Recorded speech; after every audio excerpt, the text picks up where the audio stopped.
On the night of April 26, 1986, the world witnessed a light brighter than the dawn itself. The fourth reactor of the Chernobyl nuclear power plant exploded deep within the quiet fields of Ukraine. A massive shock wave tore through concrete walls, and a pillar of flame pierced the dark sky.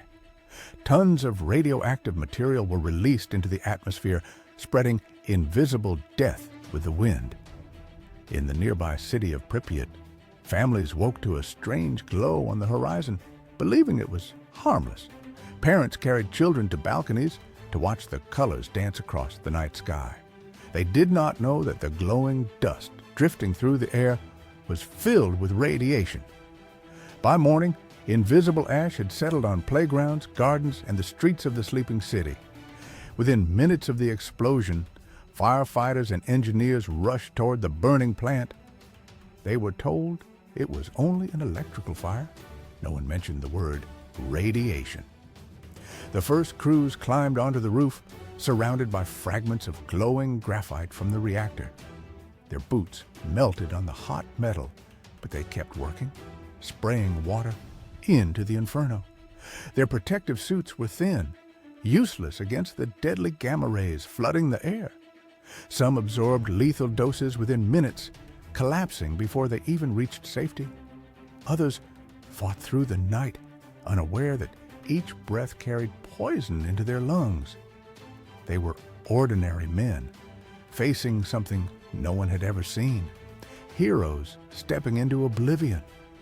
By sunrise, the first symptoms appeared: dizziness, nausea, and burning skin. Doctors at nearby hospitals had no idea what they were treating. They had never seen radiation sickness before. Ambulances arrived filled with firefighters whose faces were blistered and swollen from within. Helicopters soon hovered above the ruined reactor, dropping sand, lead, and boron onto the blaze. Pilots flew directly over the glowing crater, their instruments crackling from the radiation below. Each flight reduced their life expectancy by days, sometimes even weeks, but they kept flying. As the radioactive cloud spread, the wind carried contamination across Europe and beyond.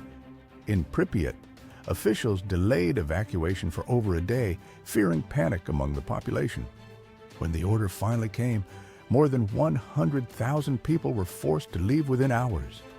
Buses lined the streets, and loudspeakers urged residents to bring only essential belongings.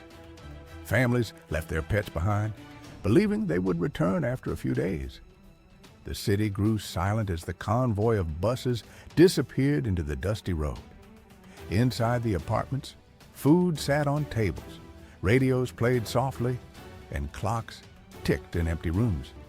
The evacuation zone expanded as radiation levels continued to rise around the plant. Thousands of soldiers and workers, later called liquidators, were brought in to clean the wasteland. They removed debris by hand, buried contaminated soil, and built walls of lead and concrete. Some spent only seconds on the reactor's roof before being replaced by another man. No instrument could fully measure the radiation. It was beyond the limits of any device. Vehicles, buildings, and roads were washed again and again, though the contamination returned with every wind. Special military units entered abandoned villages to destroy animals and prevent further spread. For many, it was the hardest duty of all, shooting the dogs that once waited by their owners' doors. Nature, untouched by fear, began to reclaim the empty land as months turned into years. Trees burst through floors, vines climbed staircases, and the forest crept into every street. Pripyat became a monument to silence, a ghost city frozen in the moment disaster struck.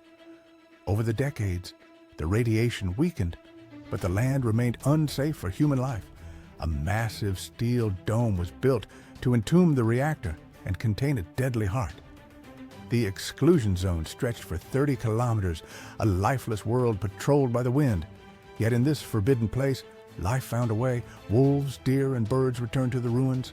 The forest thickened, the rivers cleared, and the wild began to thrive where humans could not. Chernobyl became both a tragedy and a paradox, a place where death gave birth to new life. In the years that followed, the world questioned its faith in nuclear power and human control. New safety rules were written, and nations promised to never repeat the same mistakes again. But the greatest lesson of Chernobyl was not about science. It was about the cost of ignorance. It was about the courage of those who stood in the light of an invisible fire and never came home.